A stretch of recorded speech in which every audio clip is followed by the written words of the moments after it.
that brewery. Oh, that's up in Snohomish, Good right? afternoon, everybody. This is Joy Lageray. I am your host today on Mature Musicians, and we have as guests James Carr band. And I have James Carr and Chris Paulson with us today. So I will introduce them as soon as I give a shout out to our sponsor, Luscious Moss Studio. It is owned and operated by Chad Christ, and he is located in Edgewood, Washington. He has his studio primarily set up for guitarists and drummers.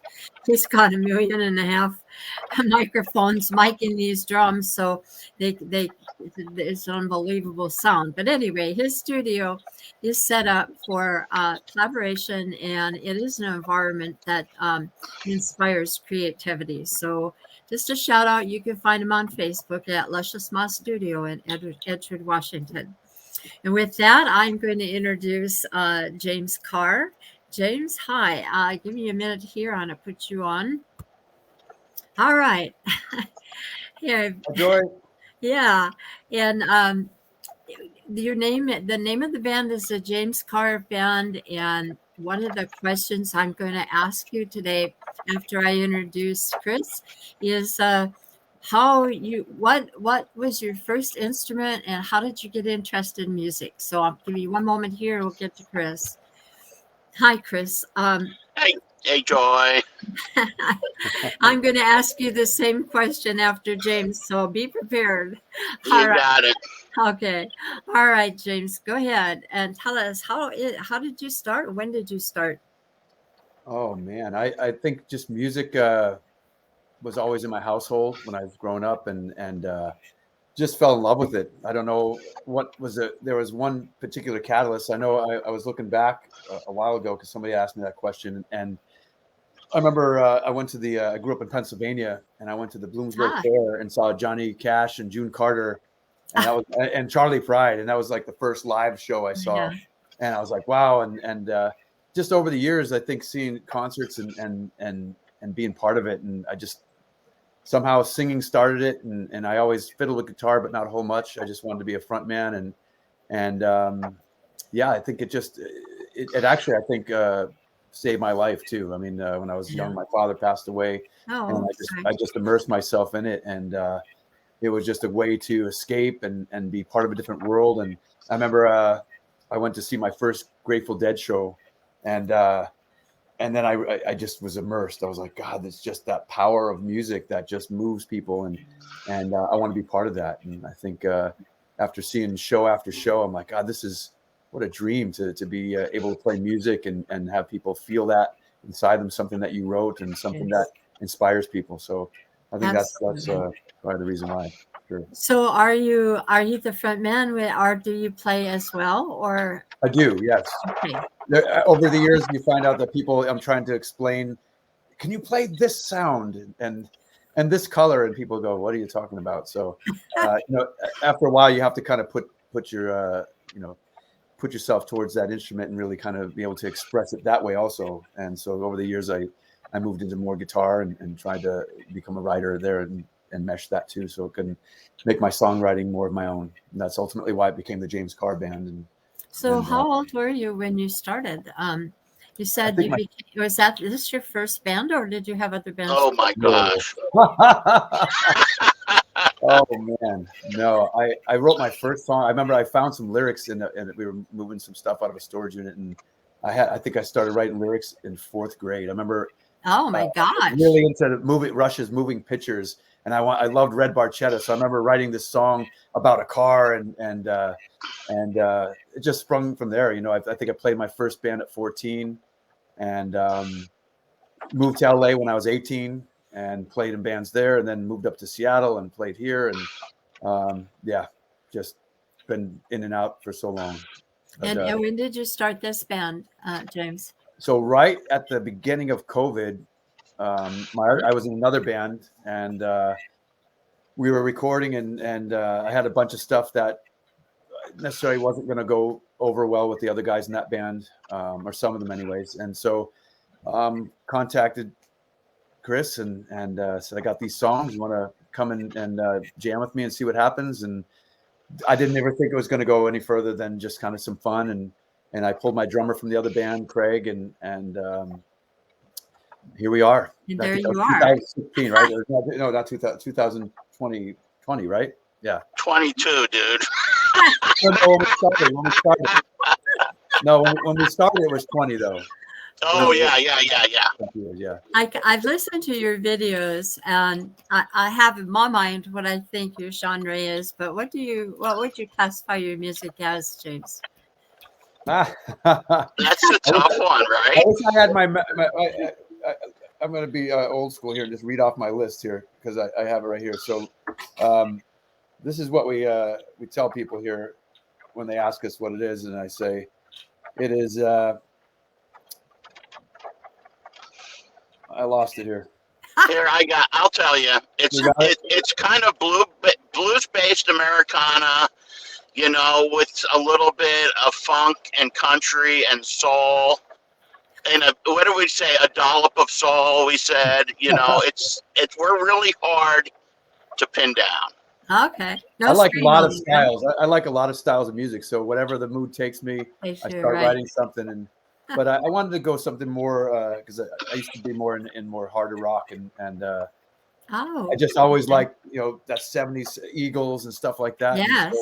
So when I was kind of writing, the songs that weren't fitting with the other band were kind of in that vein and a lot of 70s that southern rock kind of sound, which has always been one of my favorites. Leonard Skinner, Allman Brothers, and all that stuff. And so yeah, we kind of. But it's the great thing is when you start playing with other musicians. Like I just wrote this other song and Chris goes, man, it sounds just like this. I'm not going to say what, but all of a sudden the song evolves. And, and that's what's great about, working with these guys. The songs evolve into something fresh and this is the idea I had. This is the basic. Right. And when they start putting in their instruments and making it something even better. So absolutely. I hear you. Excuse me. Oh, good grief. Leftovers of COVID, I guess. Right. So what was your inspiration? Obviously, you just kind of touched on that right now, but was there a particular band at the time or kind of music that, you said you were rock, so was there anything there that inspired this track that you're on now? It depends on the week. I just love so much music. I just fell in love with it. So it's just so hard to, I know a lot of people go, this is the one. And, my mom had so much Motown. So I remember listening to that. I had friends with older brothers who go, no. What are you guys listening to? Listen to The Who and The Doors and Zeppelin. And so I was getting bombarded with all these different musics. I fell in love with all of them. My dad played a lot of country. So I remember listening to Conway Twitty. And, just these songsmiths. I think I've always just fallen in love with people that write good music and good songs. So it's funny because when you talk to other musicians, they focus on different things. For me, it's about the story. What are they trying to tell? What's the story? And is it going to touch me? And, that's what I really enjoy the most is what kind of story are they trying to tell? Yeah, that kind of moves you into country, Americana, and sometimes blues. There's a story to tell here. I was a big Springsteen fan too. I always loved. Yeah, I got it. I had Born to Run cassette and wore through two of them, but I also had AC/DC Black and Black 8-track that I burned through two of those, and then I had a cassette. That was a turning point for rock for me. I was like, what the heck is this? This is amazing.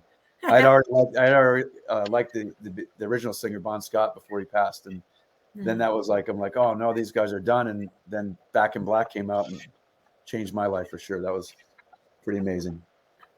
We have a comment here from Sandra Lopez. Her is actually Sandra Rita Dawn Lopez, long name. Hi, Sandra. You know her? No, I don't. She says, awesome guys, and hi, hey Joy, and I see you, Sandra. And that takes us, I think, to Chris. Go ahead and tell us a little bit more about you, Chris. Okay, well, kind of like James, I am from the East Coast. I'm from New Jersey, and our drummer Craig is from Baltimore. So the core of our band is from the East Coast. But I grew up in a very musical family. My grandfather was a professional musician, and I grew up surrounded by music. I had piano lessons probably from a nun in first grade when I was in Catholic school, and I kind of went from that into brass. I played baritone and trumpet in school, and then I was singing in church, and I've been just in music my whole life. When I got into high school, I was playing trumpet, and a good buddy of mine said, "Chris, we need to start a band. You need to buy a bass," which I've never played a string instrument in my whole life. I bought a bass out of the Sears catalog, so this is going to age me a bit. But, I just taught myself how to play bass, and I've been a bass player since 76, 77, probably, when I started playing bass. Wow. But like James, my musical influences are all over the place. I'm first and foremost, I'm a Deadhead. I love the Grateful Dead, always have, always will. Seen a bunch of shows, but I love progressive music. Yes, Genesis. I love Zeppelin. I love I like all music if it's good. Let me just say that. If it's good, I like it. I'll listen to it. I love to listen to bluegrass. I love to listen to quality players. I like to listen to good songwriting, good storytelling. I love all music if it's good. If it's good. So Yeah. how did you run into Chris? Or James. I That's think kind of a funny story. James, I worked with his wife in a grocery store, natural foods grocery store, PCC, which is local. yeah.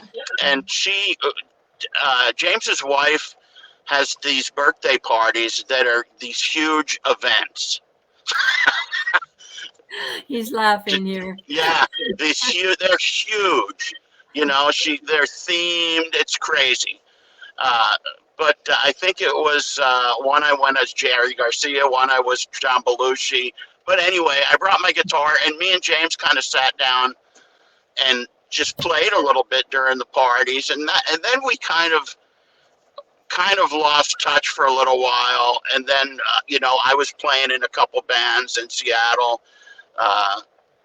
and in Gig Harbor, and James was in his One Step From Everywhere. And I kept seeing him on Facebook, and I'm like, oh, I got to play with this dude. And then, out of the blue, I can't remember how exactly, but he contacted me and said, Chris, I'm writing some songs. My band's not interested in playing them. You want to work on some stuff? And of course, I'm like, yeah, absolutely. And we started working on some stuff. And James was avid he didn't want to have another band.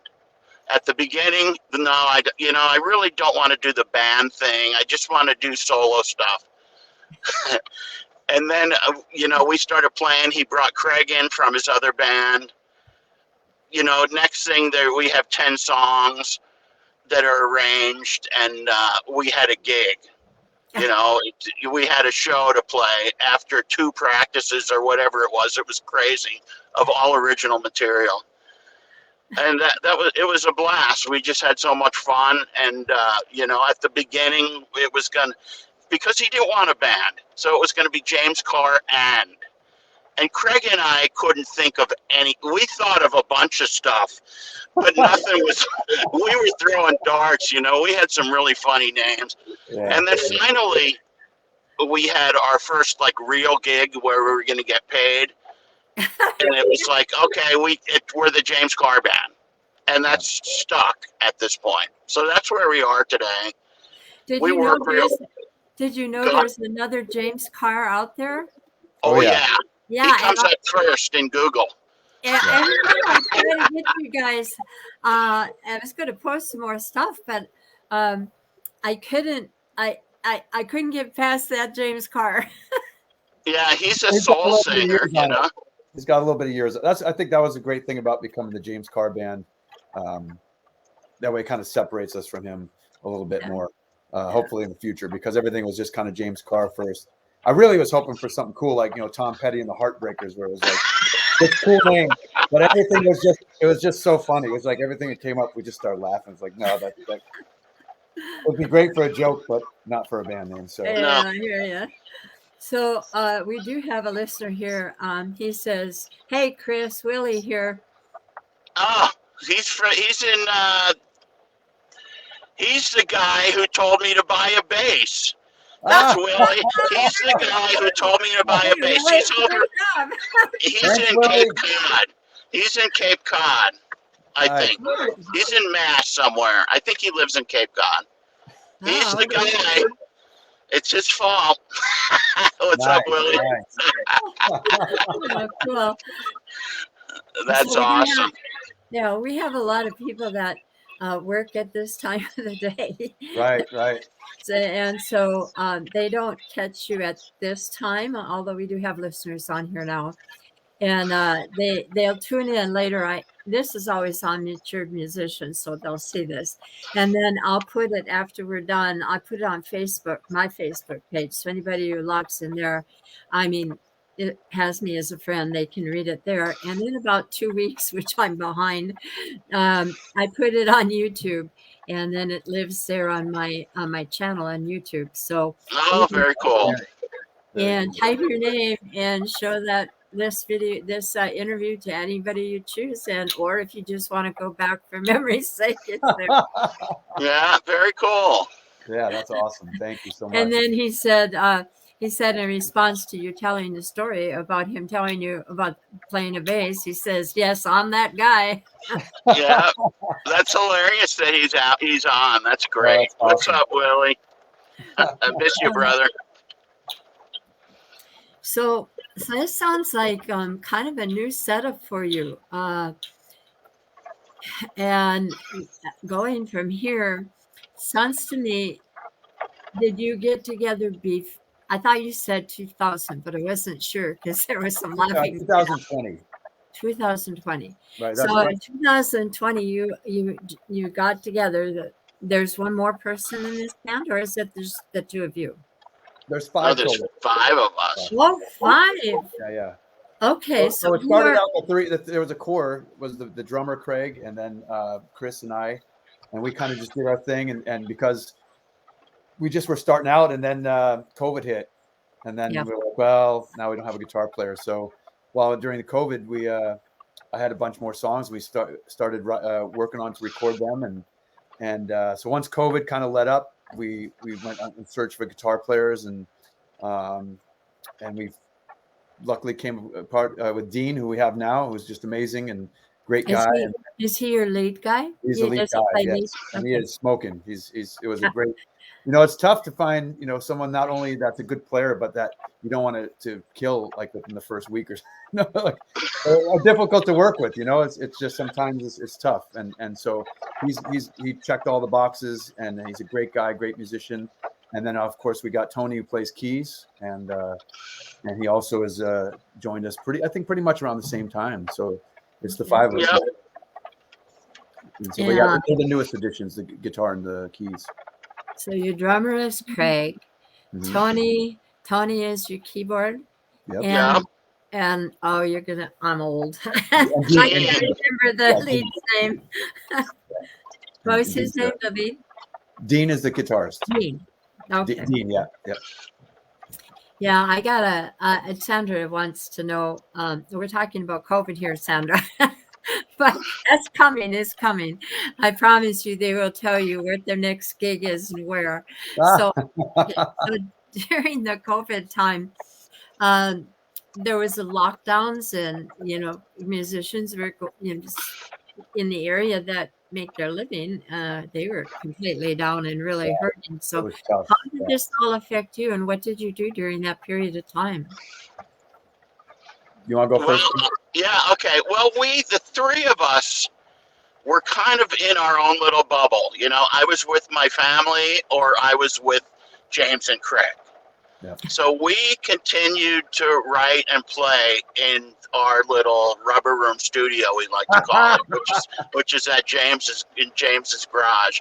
Ah, But the three of us continued to work stuff out and play, and we actually recorded a whole EP during COVID remotely. So wow. everybody recorded stuff in their own homes, and James which was I James think took what it. everybody was doing. Yeah, James took it and got it mixed and mastered, and the whole 9 yards. Yeah, so it was interesting times for Yeah. sure. That there was a lot of that, and I have a guy who masters my music, and out of California. His name is Paul Hurd, and he had guys. One of them was from Ireland. I'm not sure where the other one was. Somewhere in the UK, I think. And they put a song together. Their album came out. They're called Ragdoll, and they put out a CD all remote. It's amazing what this stuff will do.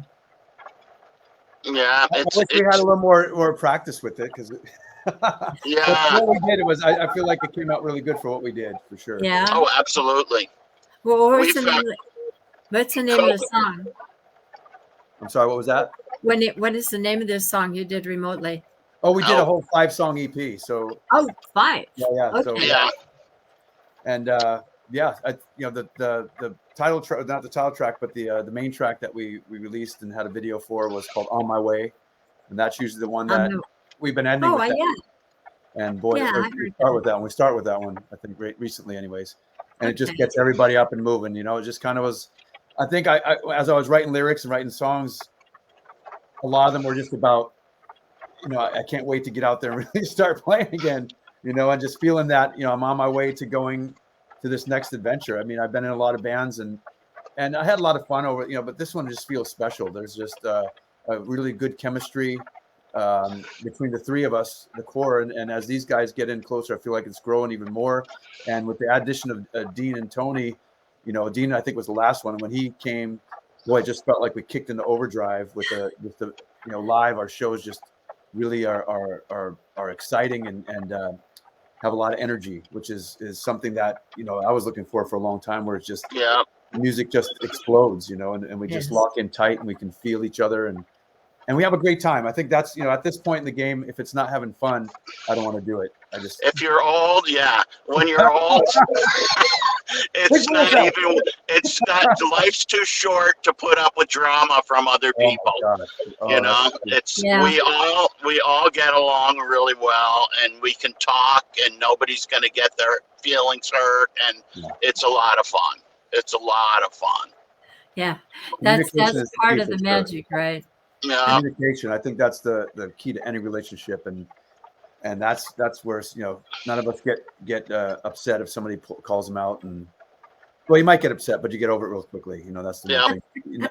We talk about it, and of course you might be upset in the moment, but then you realize, okay, that's probably the better choice, and that's good though, because I think when people are expressing themselves right off the bat and putting it out there, there's no animosity later on and all that. I think that's what makes any good relationship solid and long lasting. Yeah, I had a band from 2000 2015, and the Nice. last players that I had, they were with me for quite some time. They were always there for practices. We all knew each other, well. I mean, we'd been knowing each other prior to this because they'd fill in every now and then. And it's the secret is when you all mesh, it makes great music. Yes. Yeah. Sure. So did financially, and you don't have to answer any question that you feel is an intrusion, but did this affect you in any way, or was it just COVID? Huh? That's you right. mean COVID? Yeah. Oh yeah. It was huge. It was it was a big blow to kind of have everything stand still and just have to try to figure out how we're gonna get through this and pay the bills and I think that was one side, but the other side of it was really at that point really gave me a lot of time to immerse myself in music even more, which was kind of a blessing, because sometimes when you're working your other jobs, it's easy to not find the time to do your passion and something you love, and music has always been that thing for me, and so to have that time and just the ability to kind of really immerse myself in it, I think it really kind of awoke something that I haven't had in a long time. When I was young, when I moved to LA at 19, I was like, this is it. The adventure begins. And I think you get jaded after a while, a little bit. You get jaded with the business, and you get jaded with musicians that, as I've gotten older, there's less people that are addicts and stuff. It's just a rough, but and you get a little bit more mature, reality based focus on what life is really about. Right. And it just makes things a lot more realistic. And but the great thing about these guys, we all dream. We still have big dreams, and we're kids. I think that's what you maintain that youth-like quality, and it shows through in the music. And we don't take ourselves so seriously like that. We're the best band in the world, but we have a lot of fun and we put on a good show. I think that's what it comes down to at the end of the day for all of us, is that we just want to play great shows and have fun and write good music. Chris, how did it affect you? COVID. Well, I'm kind of I was in the restaurant business my whole life. Oh. When I turned 58, I had enough. I was a chef my whole life.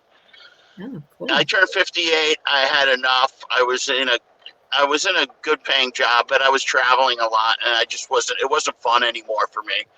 So I started driving Uber. So that's what I do now to make my living. But when COVID hit, that really stopped. The income stopped. It was get unemployment, see what the government can give me. It was hard. But the constant during COVID was us, me, James, and Craig. We were constantly, if we're not playing, we're constantly working on stuff, emailing stuff. It was crazy. I spent way too much money on digital recording equipment during COVID than I probably should have, because I didn't know anything about the digital space. I didn't know anything. So it gave me a lot of time to teach myself a lot of stuff. And go ahead. No, I was just going to ask you if you knew enough to be able to stream. Was your band able to stream at all? We thought about it, but unless you have the decent equipment, there's the latency issues and stuff, so we didn't have that kind of equipment to stream live. If we did, we would have for sure. I did a lot of Facebook lives, just me. Yeah, you did. Me and my Moscow mules. Yeah. Yeah. I started this in July. It's a little late in COVID, but I don't play well enough by myself. I'm a rhythm player, and I don't do all that fancy things that guys do, all the fancy moves and all the rest. I don't know if I have any fancy moves either, though. And I thought, oh God, I'm not going to put people through that. So that's how you guys got here. Yeah. The COVID project, and it's really pretty simple. When I got you guys in here, you didn't have much problem getting in. No, it was great, nice and smooth. Yeah, it's a good little stream platform. So next question. And we're going to go back to to James again. What do you have planned for the future? What are we looking at here? Sandra Lopez was asking where you're going to play next. And I think I put something in there at your next gig. Was that at the Rolling Log in Issaquah? No, that's not till April. But we are coming here back to our hometown. That's where we practice and it's a centralized location where we all live, and so we're excited about going back there. Actually, this will be the first time I'm playing there as the James Carr band. I played there several times with my other band. Mm-hmm. And it's funny enough, as Chris mentioned about my wife's amazing birthday party, it turned out where it was much nicer because I didn't have to clean anything up the next day. But anyways, this coming Friday we're playing at the Blue Moon, the historic Blue Moon in the university. Where's this Blue Moon? I don't. Right on 45th. So right after what's on I-5 in the university. Seattle. Yeah. Oh, okay. We got there, and then we got 2 weeks after that we're playing at the Connor Byrne down in Ballard. which is a really awesome place. And actually, and then we're playing at the Hidden Door, which is in North Seattle, which was the first time we played. Well, let me take that back. So we played down in South Seattle before COVID. That was when Chris was saying that we learned 10 songs and played them fully off the cuff. And I think the only thing that got us through was the shot that Chris made of tequila we all took before to calm us down, because we didn't have any practice. And it was a lot of fun. It was actually a great show. But coming out of that, we were excited about playing, and we saw at the Hidden Door. I think they still do is the open mics. Do a little part for them. Oh, really? Not hidden mics, open mics on Wednesdays. Yeah. And so we went there. And there was some hidden mics too, but Hidden mics, right?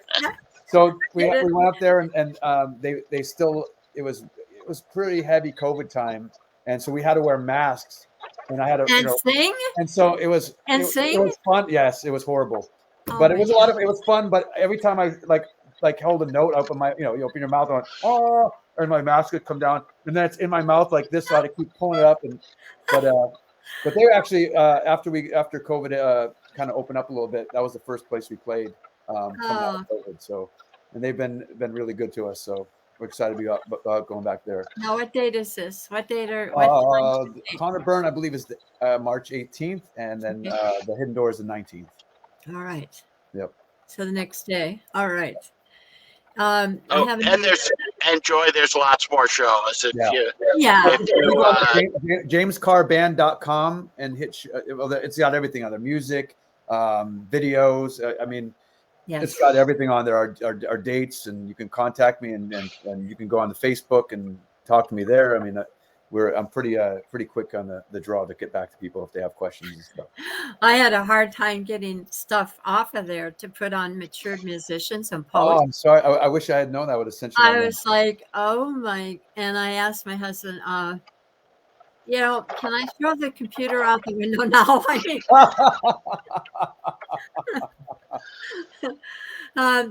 Somebody wants to know if you've ever swung from the chandelier at Connor Bryan.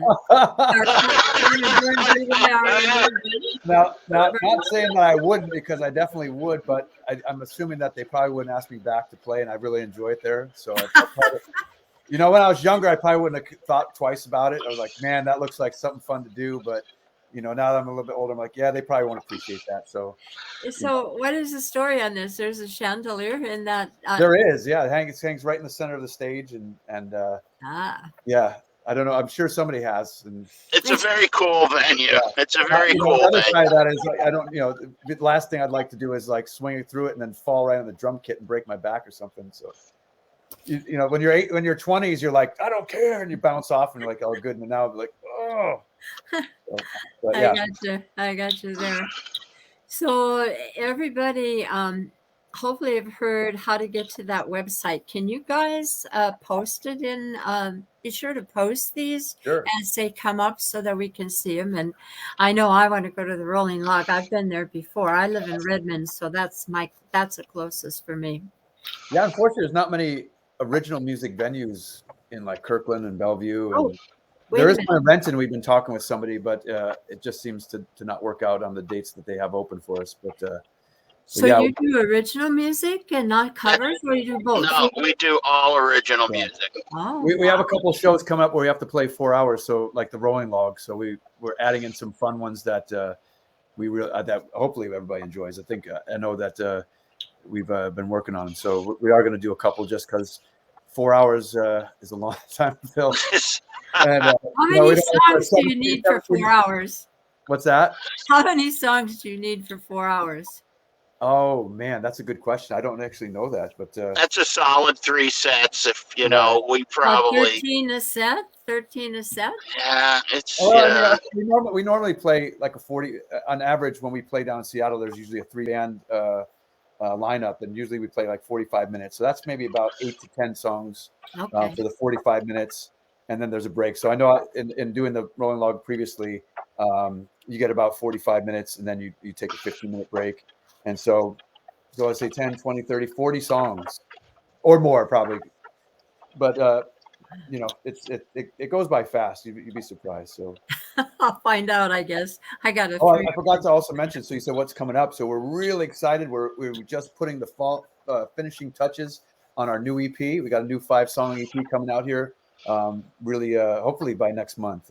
It's everything has been recorded, and we're right at the stage now where it's getting mixed down, and then we'll get it mastered and get it out to everybody. We're really excited about these songs. This is first time we're not doing it in my jam space. We actually went to a studio and did it, and so we're really excited about this. Give Simon a shout out. Yeah, Simon at Hear Me Studio. So what is it called? Yeah, it's at Hear Me Studios. Oh, Hear Me. Hear Me Studios. Where's that located? And that is in Kirkland. Kirkland. And he's an amazing guy, does great work. I know he's looking for some bands now, so if anybody's listening to this, Hear Me Studios. And if you can't find him, message me up and I'll get you directly linked to him. Maybe I'll even put that in there too. I don't want to overstep Chad here because I know Chad's the main, he's a support sponsor to this. So sorry, Chad, but yeah, he's in Edgewood. So Edgewood's a little bit of drive for somebody on the east end here. So yes. You want somebody that's awesome. Yeah. Unfortunately, I know a lot of great places, but Simon is been doing a lot of my stuff for many years. I do a lot of single stuff, singles and stuff, and he's done all those for me the last couple of years. Okay, we got another comment here. So one of the most important questions to ask any musician is, what is the reaction when someone in the audience yells "Freebird"? Nobody's actually done it. I mean, at least not that I can remember, anyways. But if someone yelled at "Freebird," I love Skinner, so but for us, we love doing original music because it's us, and those are great songs, and I think we've all jammed out to them many times in our life, and something like that's like epic. It's like I'm not going to play Stairway to Heaven either because it's such it's like trying to paint a Picasso. It's like, well, you're going to do it, but it's not going to be as good. Same thing when I see like these bands that I grew up with and they got a new singer, and it's like, well, I don't care. It's not the original guy, so the stuff we do is not these epic, that's an epic song. So if somebody said Freebird, I'm like, love that song, boom, and break into one of ours. So I think that's our songs. People don't ask for that because our music is so good. James writes incredible songs, and we love them. Yeah, so it never even happens. It's never come up yet, Joyce. Well, do people, because they don't hear this music every day on the radio, do people relate to the music? I mean, do they get up and dance and get into the music as much with original stuff as much as they would with covers? I think the beautiful thing is that when you first listen to a band that's playing original music, it's not recognizable right away, but the stuff we do is kind of recognizable because of the genre. Yeah. And so one gig not too long ago we played, it was awesome because I really watched the crowd and see the reactions. Yeah. And sometimes when we're playing with bands, you'll see everybody kind of talking and not if they're not there for the band, not really paying attention. But I really see a lot of times people are drawn to watch what we're doing. It's like, well, this is neat, because it's good music, and I not to toot our horn, but we have fun, and I think that always translates. It's like if you're going through the motions or you're not solid as the word band means together. You're as one, and I think people can relate if it's fake or if it's not real. And what I try to write is about life, and I don't write anything other than what comes from my heart and stories about real people and stories about situations that people can definitely relate to. And, I just remember this one last gig we played at this place, awesome place, another shout out in Ballard called Bad Jimmy's Brewing. And how do you call it? What do you call it? It's Bad Jimmy's Brewing. Oh, Bad Jimmy's Brewing. Yeah. Okay. And it was just great. There was people that we didn't know there. And I loved all that when you get these groups of people and they're just, you see them shaking their head and getting into it. And what you can't ask for more than that, I mean, other than if it's, some kind of producer or record label guy and says, hey, yeah, that's the next thing. That's what we're waiting for still. Right. It's just one person to show up. Yeah. Because the music is good. I hate to toot my own horn, but all of us are good musicians, and the music is quality. I don't say that lightly. Yeah. Well, most of the people that I interview here are independent artists. In other words, they don't have a record label. They put their stuff out on the internet, and they do it at their gigs and so forth. And yeah, there's kind of a movement, I think, since COVID in the music industry, moving towards that independent thing rather than studios. And it's because all these people who are able to stream and get their music out there were heard for the first time because people had nothing better to do. Listen, Hmm. I know I was one of them. I searched everywhere and listened to a lot. So that I think is changing the industry. So you may not get that knock on the door, but you still, if you put music out there and you have it on streams out there like Spotify and Amazon and YouTube, etc., you're obviously going to pick up fans, and fans run the show. Yep. The Yep. hard. So we're on all that stuff. I've been, when I formed my previous band in 2016, we got on there. And the hard part about, even before COVID, everybody was starting to have access to, and like on my laptop right here, I can record everything I need. I can record the drums out, in my studio. But the other side of that is now the market is inundated with everybody, because anybody can do it now. So back in the day, if you wanted to record, say, Yeah. a rock band, you had to go to a studio. One studio. Or Yes, you got a that's four track. money. I have an old 4-track too. I was showing my son the other day because he's a producer too, and I'm like, this is, I've recorded a lot of songs on this 4-track, but now it's so easy to access that I've networked with a lot of musicians all over the world, and you've got all kinds of genres and just everything is just so inundated. To get to that scene, getting seen again is once again a tough one because everybody has the opportunity to do it now, which is great. I love it. I love that everybody can get their creativeness out there to the world. But once again, everybody's so blanketed by so many, not just this level artists, but amazing artists. I mean, I like I said, I've networked with these guys. I'm like, God, these guys are amazing. So many great musicians I've met over COVID and from Canada and Brazil and Germany. I'm just like, wow, these, they're everywhere. And now, with technology, I can connect with them and, watch their Facebook live streams and back in COVID and just support their music and just trying to figure out, we're all trying to figure out how do we get it out to everybody so everybody can get a chance to hear it and make that decision whether they like it or not. So that's still a tough one. Again, trying to get out to the masses. How do you compete with that? Somebody answer, let us know. I hear that. We have another responder here that says that he loved your words that you were saying earlier about music, and he calls you a true artist. Oh, thank you so much. I think it might be Raymond Hayden, but I don't know for sure. Whoever that was, thank you. Have a great day. And then they said his words are right on point, as there are 6,000 songs being released daily. Yeah. Daily. So it's a challenge for sure. So you kind of traded one challenge for another. Right.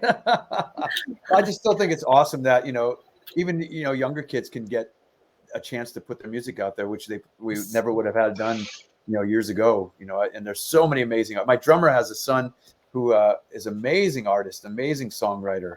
And now he has so many opportunities to get his stuff out there and get it out, which might not have happened if back when I was a teenager, it was like I would have had to work forever to save up enough money to go to a studio and or I did have a friend who had one in his basement, which is also still a 4-track, and we recorded a bunch of stuff there. But the quality and stuff is just not what people have today. Yeah, exactly.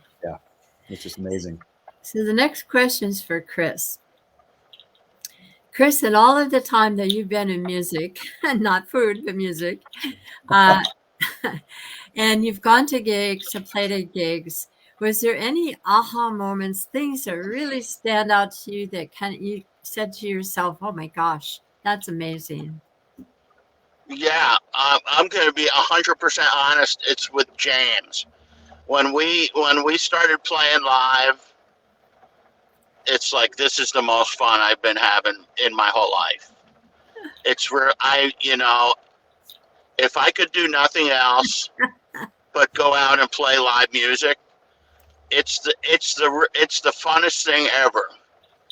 And whether there's two people or there's 40 or 50 or 60 people, being on stage with five brothers, playing quality music and making people smile and move and tap their feet.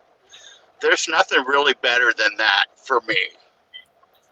Amen. Well Yes, said, James. I mean, all right, James, same question. You got it. It's all yours. Aha moment. Oh, Or just something that stands out in your memory as being really special. And, there's not many, I mean, most of the time it's just a bunch of little things that add up to it. But every now and then you get something that was so special, you have to say, oh my gosh.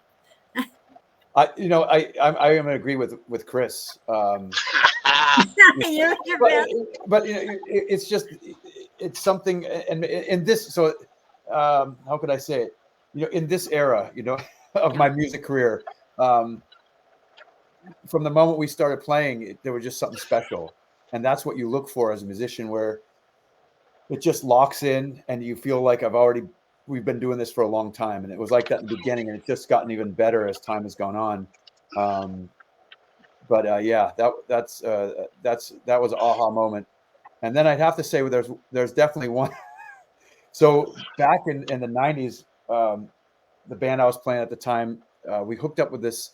It was the Love Israel family, and they had a thing in Millersylvania, Washington, down past Tacoma, called Rainbow Valley. And so we got asked to play there on a weekend, and we played there several, like every 3-day weekend, they'd have a big festival, and Yeah. it was probably the best time I've ever had. And it might be because we were young and definitely immersed ourselves into the culture, if you understand, into that. Yeah. Fun times, to keep it liberal here in case there's kids watching. But anyway, so the first time we played, they kept saying, okay, you guys are going to go out this time. And so as time goes on, as a musician, and you're hanging out and you're young, and the partying starts, and you keep going, and the partying was growing. And so at about 2:00, the guy came up to our campsite and he said, hey, it's time for you guys to go on. And we're like, okay. And so we go down, like, is anybody going to be here? And so we get down, we set up our instruments, and our gear was there. And we're sound checking, and like, I don't think anyone's. It's 2:00 in the morning, and all of a sudden, just people start pouring in from everywhere, and it was at that time, it was the aha. I was like, oh my god, and it could have been that I was in another planet at the time, but it was really cool just to see that moment, and that's what you live for, is like Chris said, 2 to 60,000. It's just that energy when you connect with somebody else that is digging your music. That's what it's all about, is that moment when we connect as humans and as people that love music. And Yes. that's the goal. If you got two people, like you said, one they're tapping their foot going, yeah, but 60,000 sure would be pretty cool too. Yeah. I So, had- Joy, we're not getting rich by even the slightest. Really? Some of our gigs, we're lucky if when we do these 3-band gigs, if we're walking out with $30 in our pocket and a couple free beers, But I'm grateful for it, because I know that clubs got hit really hard too. There was a lot of places that closed down, unfortunately. And so anything we can do to help out the venues is, I'd play for free for sure. Just absolutely. to guys get back on their feet, because without them, our jobs are over. Yeah. Literally. You gotta get out there and support local live music and live venues. Yeah, for sure. Top priority.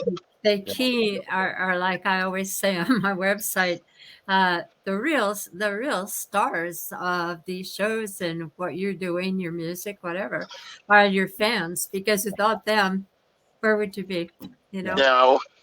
And I guess See, second to that is the venues and places where you get to play gigs, and the fact that they went through this big financial, turn down, and they've still come out and still hiring guys, bands. So it was, I'm grateful every show we play. It's really yeah. amazing for sure. So have you both been in Seattle or Washington and the east side of west side of Washington for a while, or did you always live here? Or somebody mentioned Pennsylvania. I think that was you, James, was it? Yep. You used to live in Yeah, I grew up there, and then I moved to Hollywood when I was 19. Oh. And lived down there for 4 years, and then 4 or 5 years, and then the guy I moved there with was my bass player that I grew up with, and we kind of had a falling out down there, and I wanted to make sure I just contacted him and said, whatever my part in that was, I apologize. I don't even remember because we were in another fun time. Yeah. So I was like, whatever it was, I apologize. He said, me too, and we just renewed our friendship. And when I moved, I was like, I'm done with LA. It's just not my scene.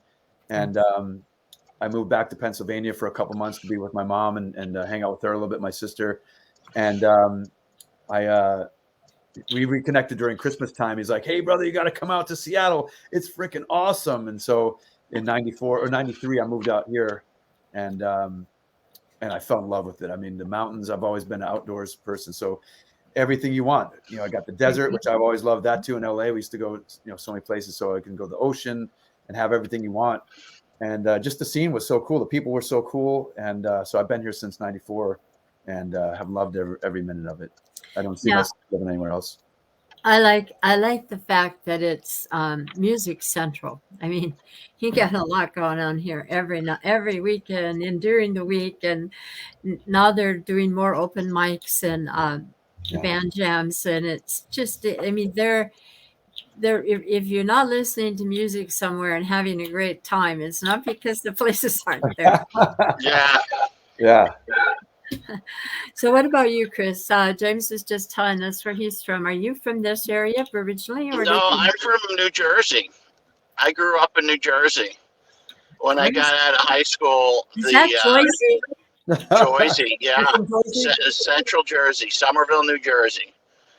I went in the Coast Guard, and the Coast Guard shipped me out here, and I stayed. So I've been out here since '81. All right. Yep. Yeah, you beat me 5 years. I came out here in '86, but I didn't find the music scene until 2000, so I was a little slow. Yeah, there was the music scene was when I first came to Seattle. There was some really good clubs and good bands, but I just wasn't. I was so into the Grateful Dead and going to shows and going on little mini tours that I totally missed the whole grunge scene in Washington. I was here right in the middle of it. I didn't go to any of those shows. I was just in my own little bubble. Yeah, I totally missed it all. I love all that music now, but I wish I would have paid more attention to it earlier, because a lot of those great bands were playing in some pretty small clubs and stuff, Yeah. I go to a jam every Sunday night from 7 to 11 at a little Asian restaurant called Twin Dragons. The Dragons, yeah.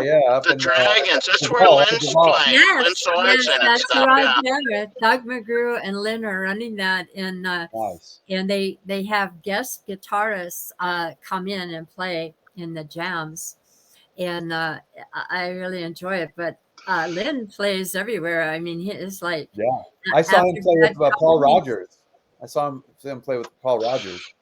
Paul Rogers. I think so. Oh, Bad Company. Yeah, from Bad Company. Oh, yeah. I was like, Yeah. I think Exactly. I don't remember. I think he was in a band when I first moved here.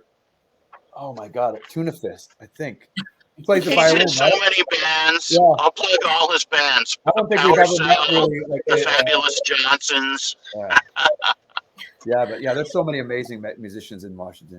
It's just unbelievable. Yeah. Yes, absolutely. And the thing is, they put themselves out there in a new way. And as you get older, which I understand. They're helping the rest of us. I mean, these jams aren't just jams; they're learning situations. Yeah, yeah. Absolutely. Yeah, and Another- yeah, he really encourages that. So I just love the guy. But well, you know what that's I mean. awesome. Yeah, there's another amazing musician, Corey Wilds, and I used to go to his. He used to have a blues jam down in the Central, not the Central. I'm sorry. Oh my gosh, I'm fired. What's right next to Central, Chris? The J&M, the J&M. J&M, the J&M's closed now. And yeah, Yeah. unfortunately, but man, I tell you what, there's nothing like you go, okay, we're gonna have James come up with his guitar, we're gonna have Bob come up with his drums, and just pick 5 random musicians go, and then whoever was singing comes up and goes, I want to play this song, and go. And there's nothing that makes you a better musician than that. Go, woo! Yeah, Yeah, you go. exactly. It's not bad if it's a blue. I remember a blues song, it's some 145, but I remember this one girl came up and she goes, can you do Black Velvet? I was like, what? Yeah, that You're muddled where you're through, but it makes you a better musician for sure. Getting up there absolutely. and putting yourself on the spot. There's a place I go to on Tuesday nights and Thursday nights. There's a guy that runs it. He runs the sound, and his name is Larry Walker at the Oxford Saloon in Snohomish. Oh yeah. And once you play there, you often get hired. I'm sure he's responsible for hiring a lot of people. And it's kind of the place up here where people go to be seen and heard, and it's just such a fun time. So Well, maybe we need to do that because I've sent him several messages. So maybe we have to go out there and he'll respond if you come out. But Tuesday night, it's more of acoustic jam where you don't have a drummer and all that good stuff. Then Thursday night, it's rock, but I bring country in there. And they're like, what do I do with You're this? intertwined anyways. Come on. So Thursday night, there's a guy that comes up and is a guest at Twin Dragon called Manuel Moraes and his wife Susan, and they run that jam. And he's pretty good. I mean, he says, I don't know what to do with country. I don't know the licks. So he puts whatever in there, and actually it makes some of the songs a whole lot better. So Good musicians There can you do that for sure. if They you get it, improvise with what they got. exactly. So if you get a chance to do that. So we have 3 minutes left. I don't want to keep you over, but I think we might. No worries. The last question is, James, I'm going to go to you, and then I'm going to go back to Chris. What do you see using your crystal ball, your dream, your plan, or your vision for the future? That's a good question. One of our good friends that we play with had given me a great idea. He said, man, we came up with a checklist of our goals. And that's the first crystal ball. Is I'd like to sit down with the guys and really kind of figure that out. But if I had, so let's put it all on the table. Here's my cards. If I had my way and everything would be great, I would love to be able to, do this as a full-time gig and make sure all these guys could be well paid and we could tour the world and share our music with everybody. I think that would be the ultimate. I just love to get my music out to the world. It's already out there, but where people are actually getting to it, because like you said, you couldn't even find it when you were searching for it. And so that's the hard part is like, how do I get it to all those people that might enjoy this? Right. You do all these different Facebook ads or all these different things, and you never, and some people, I've done several where people go, man, and they're in Tennessee and that's great. But, you're spending a lot of money to try to get these people to, and how do I pinpoint who is the people that like this kind of music? And so you end up spending a lot of money and results, but sometimes it does. And so I think that's the ultimate goal. Get this out to people that go, wow, thank you. I really enjoyed that. This moved me. It touched my life. And getting out there to play and getting people out there to enjoy live music and just making it happen again. And again, would love to play some bigger venues and get with taken on the road and in a large way where it made financial success. I don't think at this point we're all going to hop in a van together and tour up and down the West Coast. No, we're not. So, but that, like you said, that would be the dream. doing a fully sponsored and well-paid tour because people are into the music and sell out shows. That would be the dream. Yeah. Okay. Well, we had another comment. He said, "Has anyone, he or she, has anyone ever told you that your voice is reminiscent of Neil Diamond with a classic rock edge? Very cool." So that is so funny. So my second band, I was probably like 16 years old. We were called Killer Instinct, and we practiced in my buddy Al's basement. And so, like the first or second time I went there, his dad was on the recliner, hardworking guy. He had this beer. He's like, "Who's the singer?" And I said, "I am." He goes, "Can you sing Neil Diamond?" I go, "September morn, we danced until the night became a brand new day. Two lovers play and sing." That's enough. And, I said, "Yeah." So I think that was a thumbs down from Chris. these guys have to shut me down. Yeah, sometimes it gets That's enough. You do sound like him. I agree. Sorry, Chris, but I agree. No, I'm good. I'm just a kid from New Jersey. So what is your dream, and what are your goals, and what do you see in the future, Chris, before we go? If we could play, I'm almost there. We're playing almost every weekend out. That's what I want to do. I want to play out. If somebody sees us and wants to send us on a tour, and put us up, and that would be awesome. But I'm a realist, and if that happens, awesome. I'm 100% on board. But I'm not going to count on it. But it would be a blast, to tour around with these guys, even in local tours. Washington, Oregon, California. It would be a blast. I love to play live. Yeah, that's all I need. There are people out there that do stuff like that with independent artists, and there's if you know them, there's point them in our direction. There's a lady out there called Jessica Linwiddie, whose husband and her he started writing songs, and her name is Jessica Linwiddie. She does country, and they're on tour now, and they were funded by a GoFundMe. And they're going all the way to Florida, Nashville to record and back again. And they stopped at all these places along the way.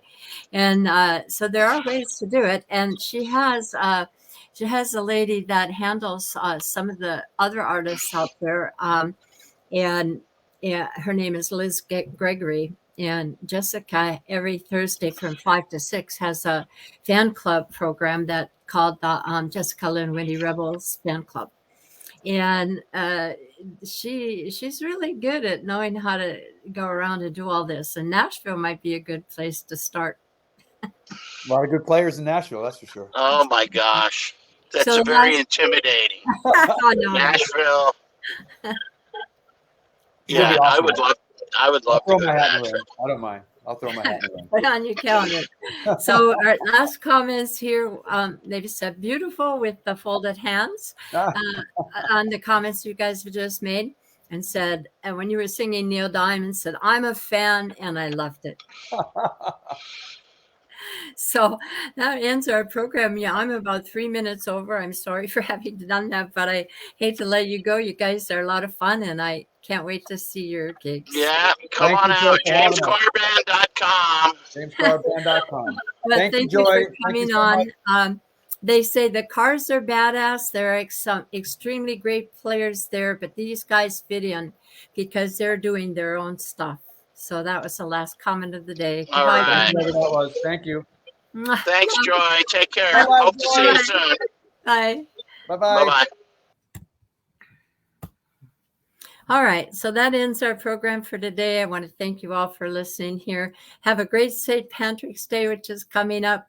I'm still debating as to whether I want to continue in the next week or so with the band. I need some rest. I might just not have one for a week and see what happens there. But I got a lot of people want to be on. So anyway, thank you for coming. Thank you for listening. And please follow the Cars. All right. See everyone later. Thank you.